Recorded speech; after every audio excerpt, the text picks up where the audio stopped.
Hi guys, welcome to this week's episode of the Late Night Drives podcast. We're going to be talking about the Italian Grand Prix, which took place at Monza. It was quite an intense race all throughout the entire 53 laps, and we have Sukriti with us to discuss this energetic, action-packed Grand Prix. Sukriti, hi, welcome back to the Late Night Drives podcast. Hi. What did you think of this race? I think this has by far been the most entertaining race this year. So happy to have watched this as everything unfolded. Yeah, Monza doesn't disappoint, huh? yeah, not at all. Yeah. Pretty insane start, if you ask me. Let's get into it. Yeah, I was going to ask you, are we going to start at the start or are we going to start with the end? But yeah, let's start. No, let's start with the start because Yeah. I think it started off there, right?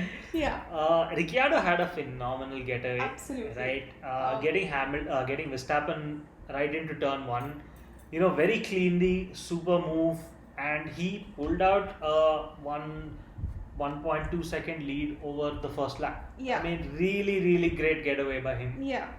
And Hamilton got past Norris, so he made up for his bad start at the sprint yesterday, Yeah. and was right away into P3. Yeah. And almost there was contact between Hamilton and Verstappen on the first lap itself. Yeah, that was the second chicane, right? Yeah. Where okay, it was a racing incident. Let's not say who's who. Assign blame. Yeah. Yeah, it was really close. Good fighting between the championship contenders. And Giovinazzi came almost past Charles. Yeah. And into P5. Yeah, I mean he overtook Sainz, I think, if I'm not mistaken, and Sainz basically because he started P7. So he overtook one Ferrari. He had a great start. Really unfortunate in that first chicane. Yeah. What happened with him? I think he just ran a little too wide and rejoined. Was it really an unsafe entry back into the race? I'm not sure whether he deserved a penalty or not. I mean, he was penalized enough by his entry and his collision Yeah. with Sainz. Because then he was running last. Exactly, Yeah. right? I don't know if he was Deserved that extra 5 second penalty. Exactly. But anyway, it was a bit harsh, I feel, for Giovinazzi, and I really feel And for him. so unlucky for him to make it into Q3 last time and have a puncture, and then again with this contact. Yeah, on I the mean, first he's lap. fighting for his spot in F1, right? At Yeah. the end of the day, and we see that on Fridays and Saturdays. We've seen that rather on Fridays and Saturdays in the last two Grand Prix that he's doing everything he can to ensure that he's there, but it's just he's not having the best run of form when it comes to the races. At the end of the start, it was Ricciardo and followed by Verstappen, and then Norris got passed ahead of Hamilton again. Yeah, I think the whole Contact with Verstappen yeah, but- let Norris get exactly, by. exactly, Yeah. right? And Hamilton, and the chase was really on. Yeah, Oh. I think the entire race focused pretty much on those first 5 positions. Yeah. Before we go any further, though, I do want to mention AlphaTauri and the hard luck that they've had, right? Tsunoda not starting because of brake issues that they Yeah. had. And I think Gasly, Had issues with the suspension. yeah, after his crash out in sprint, Yeah. I don't think they got the car to where it was, in Gasly's words, it was undrivable, right? Yeah. So They were the only team this year to score a point in every race, which has now ended with Yeah. Monza. yeah. Yeah. But anyway, moving forward on lap 9, Perez made a great move on Sainz. He Yeah. again was a decent starter, and he seemed to have the pace as he usually does on Sundays. He Yeah. really shows his mettle on Sundays, and making those moves and stuff. And especially that one, I think at least this was the best racing that I've seen from Perez all year long, which was his move on Sainz. Really clean, fair racing from both drivers, through the chicanes, and I think that was one really good move that I just wanted to mention. Yeah, but it's also so surprising that he can pull off great moves like that, and then later in the race, in the second half of the race where he got ahead of Charles, and had an unfair advantage because he went off the track, and that's how he got ahead of Charles, and didn't give that place back, which led to his 5-second penalty. And sort of a similar thing happened with Stroll in the sprint yesterday, where he got ahead of Stroll and then was told by the team, give the place back, we'll get him next lap. I just don't understand how a driver can be so good and be so utterly I don't know, reckless. I feel like there's that racing, that really racer instinct from Perez when it comes to overtaking, but I see that in so many other drivers like Charles. I mean, talk about the second half of the race. I think Charles made a move on Bottas where he went off and he gained an advantage. And he got the place back immediately. Immediately. I mean, of course, it helped him because he ended up behind Bottas and got the toe and got in front of Bottas for however few seconds, right? Yeah. But at the end of the day, he gave that place back. So yes, I agree with you. I don't know what is up with Perez. I don't know why the team doesn't tell him immediately to give that place back. Yeah, right? and how they're so okay with taking that 5-second penalty. Yeah, I mean, how would they know what would unfold, right? I mean, Perez could have probably had a better chance, of overtaking Charles the next lap itself, Yeah. and actually finishing and getting that P4 at P3, least, right?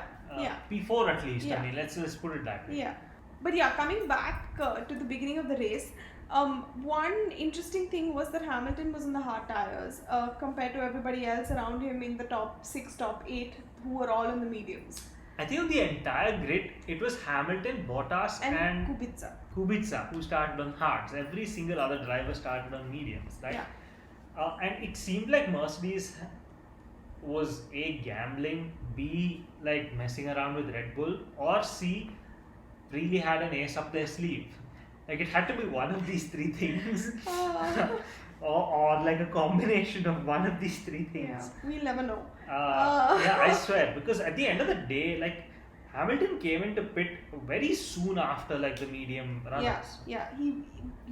But just before that, before we get into the first round of pit stops and stuff, Bottas started P19. Yeah. And very, very, very quickly climbed his way into P12, P10, P8. By lap 13, he was in the points. He was running in 10th place. Yeah. And I think that's phenomenal. I think he's had a great weekend all round. I mean, he's in his words, he's had the perfect weekend probably till the race, right? Yeah. Where he finished qualifying first. He finished the sprint qualifying on pole in quotation marks. Yeah. And starting from P19, as you said, he ended up on P3. Yeah. So it was a phenomenal weekend from Bottas all weekend long, and he seems to be a little more chilled out, little more relaxed about his future, and it seems to be showing in his driving, right? He's really showing Mercedes what they're going to be missing out on. Yeah. The other thing I wanted to say was that in the beginning, the first stints, it was quite shocking to me that Leclerc could keep up with the first four, who were Ricciardo, Verstappen, Norris, and Hamilton. He was running within a second or two of them throughout the race. Yeah.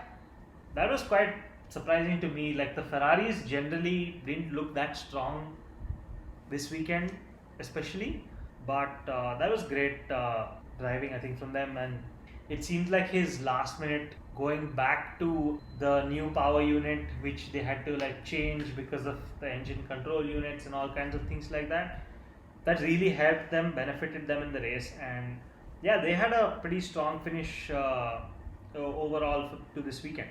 I think the race took a turn, around lap 23, lap 25, when the first round of pit stops started happening. Daniel, who was the race leader, pitted on lap 23, had a flawless pit stop from McLaren's end, 2.4 seconds, perfectly executed, came back out, and Verstappen, who was running in P2 and had obviously taken the lead of the race by then, followed in for a pit stop, and his pit stop from Red Bull, which is usually so efficient and usually throwing out sub 2 second pit stops like it's no big deal, had an 11-second pit stop.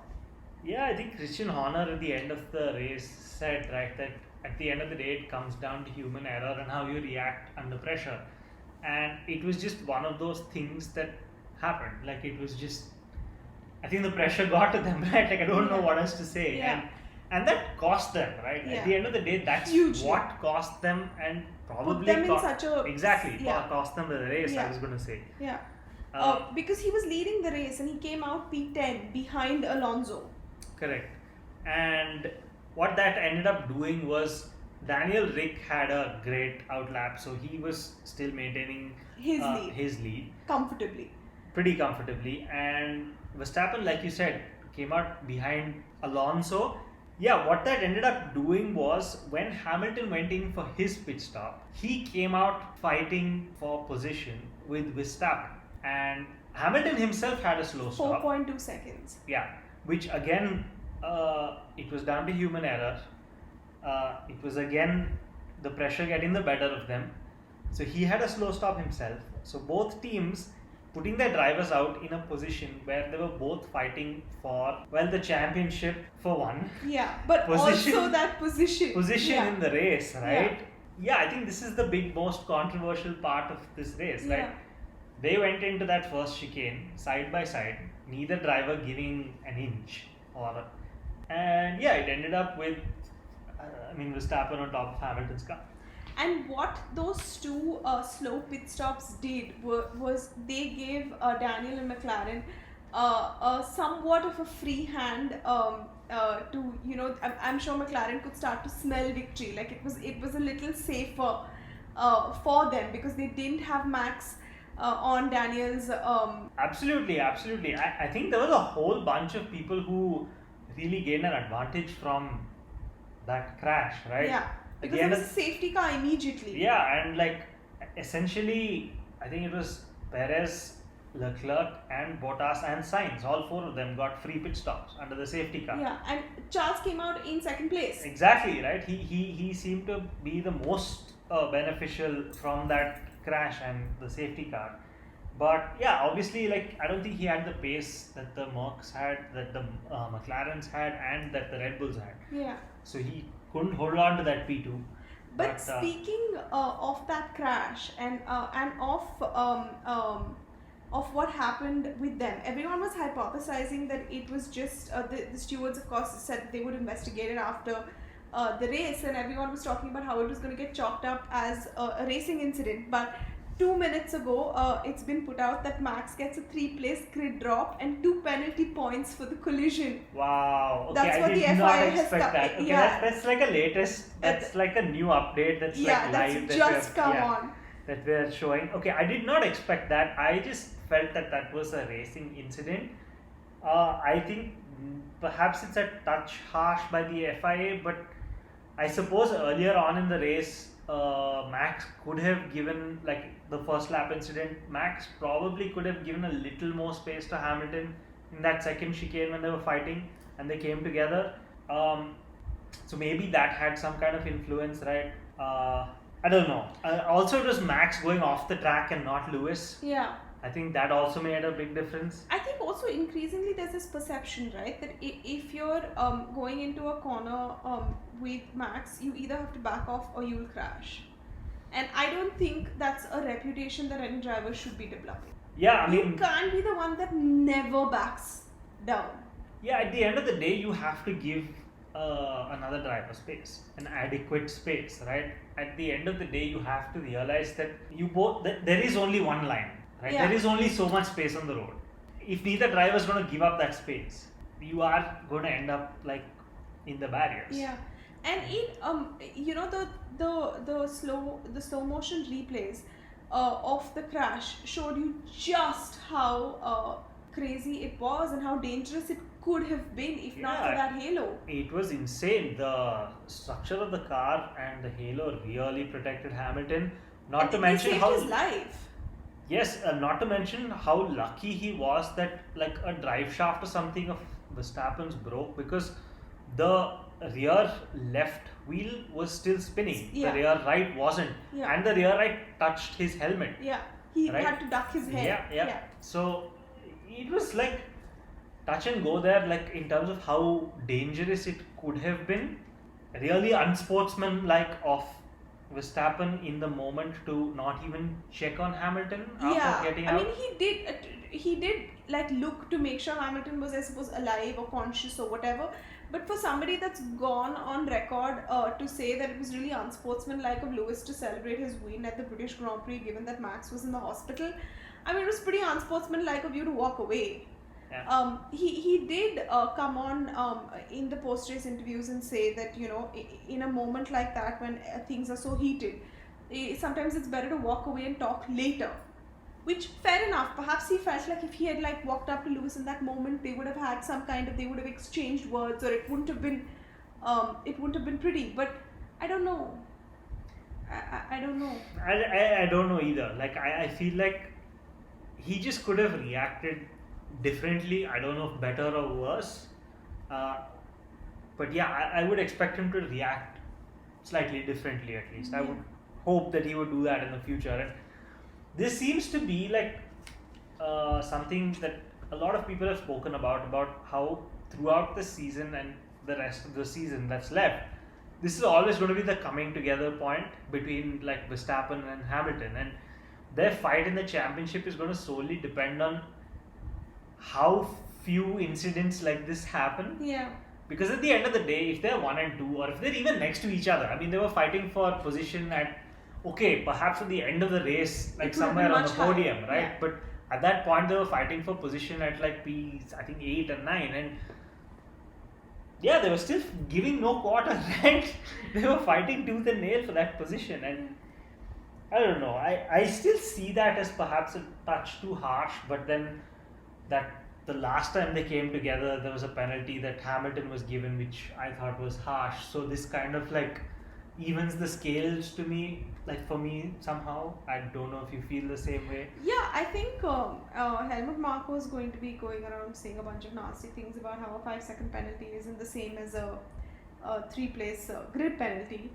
But I yeah. think Helmut Marko says nasty things anyway, whether something happens on track or not. So that's just Helmut Marko for you, playing mind games with everybody else. Yeah, So, I can't believe Ted Kravitz was the person with the most astute observation in today's race, though, because he said another sprint qualifying and another time that Lewis and Max have crashed into each other. yeah, that was just something else, right? Yeah. That was probably one of the lines of the race, from the commentators for sure. Yeah, I hope they're really rethinking that third sprint race now. I somehow I doubt that. Somehow I really doubt that, because the action was on track, and the sprint probably set up the race, right? At the end of the day, like the mixed grid that the sprint ended up with. Anyway, coming back to our like 1-2 finishers, right? McLaren. I just want to talk about how brilliantly they. How do I explain it? How brilliantly they held it together. Not really held it together. How they unfolded or unpacked this race. I think they took maximum advantage of every situation and opportunity that they were given, and they had pace at the end, which they were holding in their pocket. Yeah. I mean, the last 2 laps by both Ricciardo and Norris were the fastest of their entire race. Yeah. So they held back not only the Red Bulls, they also held back the Mercedes. Yeah. Because the first 18 laps, like Norris did in sprint, holding Hamilton back for 18 laps, he held him back again. Yeah.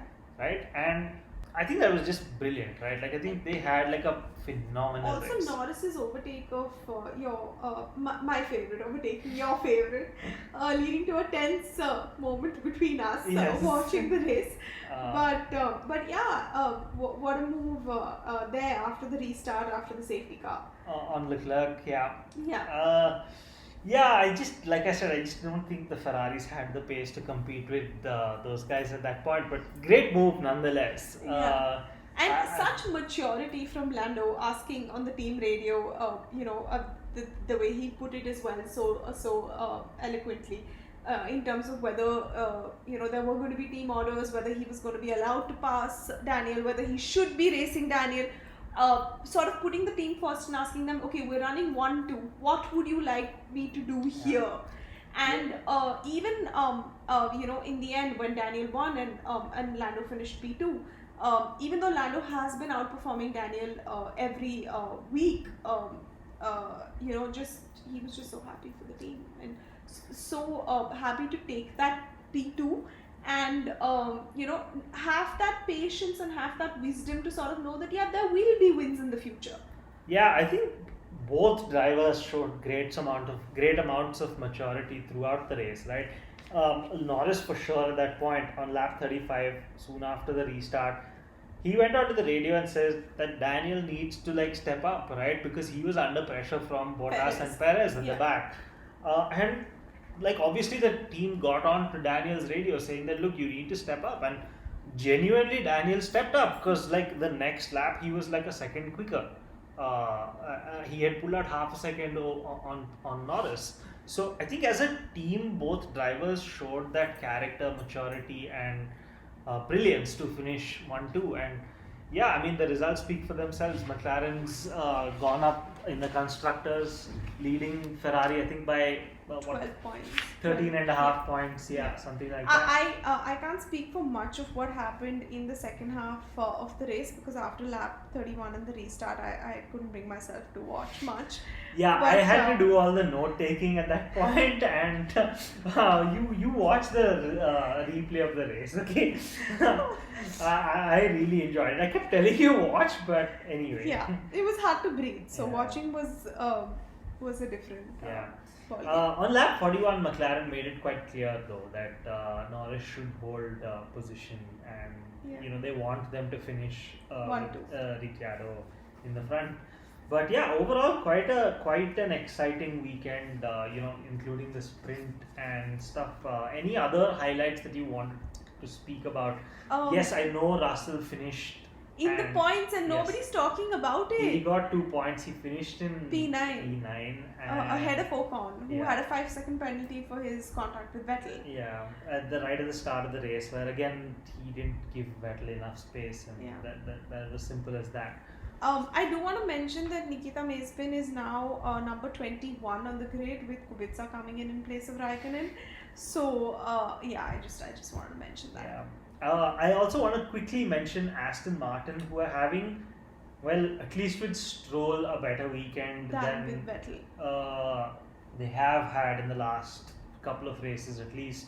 Vettel having a really difficult weekend, to be really honest. He struggled through qualifying and sprint, and I don't think he did very well in the race. I want to talk about the joy that podium had, with Daniel coming in first and Lando coming in second, his first second place finish in F1, and Valtteri climbing all the way from P19 to P3. Making up 15 places, Yeah. Insane. And getting to see a Shui after 3 years from Monza, from Monaco in 2018. Yeah. And McLaren's first win in 9 years? Yeah, 9 years, 10 years, something like that. Yeah, some insane amount of time like that. Just, Yeah, those podium celebrations, I think there were very few people around the world watching who would not have been smiling after that podium celebration, or at Max some point Verstappen during was that. one of them. Yeah, I'm sure. Most Max fans wouldn't have been, but yeah, it was really nice to see. It's nice to see a team like McLaren doing well. Who was your driver of the day? The driver of the day, Ricciardo was voted the driver of the day by the people. So who was yours? I think for me it was Bottas. Yeah, he's been the man of the weekend pretty much, and I mean, at the end of the day, sure, he had a faster car, but you still have to make the moves on the track, right? And he seemed to be the quickest man out there, pretty much all weekend long. My driver of the day is probably, I'd have to say Ricciardo. I'm going to agree with everybody who voted, because I think that start, man, that start, even his sprint was great, but that start was what caused probably everything else that happened, put that pressure on both Red Bull and Mercedes, and Yeah. I think that's fun.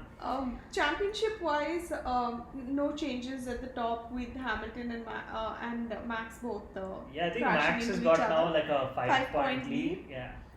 But Mercedes still maintain their constructors lead, and I think McLaren now go up by, like we said, 13.5 points in the championship over Yeah. Ferrari. Looking forward to the next race, it's at Sochi. As my usual question is, who do you think is going to finish on the pole? What are your predictions for the next race? Well, the last time round I said Max was going to win the race and he ended up with the DNF. So, just going by that, can I say Max is going to win the race? I don't know. I think, yeah, I think it's going to be Max as well. I think Hamilton is going to be like a really close second, and I hope for another non-Mercedes Red Bull P3. Yeah. That's what I'm going to hope I for. hope for a non-Mercedes Red Bull P1 now. Hopefully, I don't see that happening at Sochi, Yeah. but anyway. Yeah. Alright, so thanks a lot for joining me today, Sukriti, and hope to see you soon. And thanks, guys, for listening in. Yeah, as usual, do check out our social media channels. We are at Late Night Drives on Twitter. That's L8 Night Drives on Twitter, and Late Night Drives podcast on Instagram. Check out our social pages to keep updated with the latest from us. Thanks for tuning in, guys. Hope you have a great night as usual. Cheers. See you next time.